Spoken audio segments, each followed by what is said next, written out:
In this video, I'm going to show you how you can fix unable to connect error on Zoom app. If you're trying to host or join a meeting, but you are getting this error each and every time, so that notifies you to make sure that you are connected to the internet and your connection to Zoom is not blocked by a firewall or proxy, then there are quite a number of steps you can take to fix this error. If this video helps, please like and subscribe to this channel. Alright, so if you are encountering this, first you want to ensure that you are using Zoom using your app. So if you are using a browser, then you want to try use the app. However, if you are on the app but getting this error, then you want to check if you have any firewall turned on. So if you have any security firewall turned on, turn it off. You also want to check if you have any VPN turned on. You may want to turn it off to stop this. But should this not work, then you need to troubleshoot your Zoom app. To troubleshoot your Zoom app, first ensure the network is okay and steady. Then go to settings,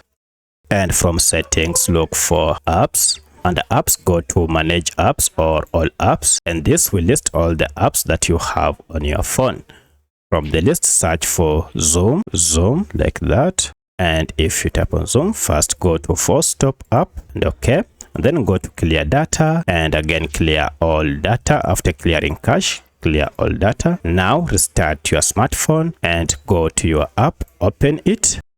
And now at this point, everything should be okay. However, if you still find any issue, then check and ensure that you are using the latest version of this app by going to Google Play Store or App Store and update your app if we have an update. So by using any of these methods, now you should be able to use your Zoom app without any issue. So let me know which of these was able to fix your problem. If you have any other question, kindly let me know in the comment section. Otherwise, thanks for watching and let's meet in the next video.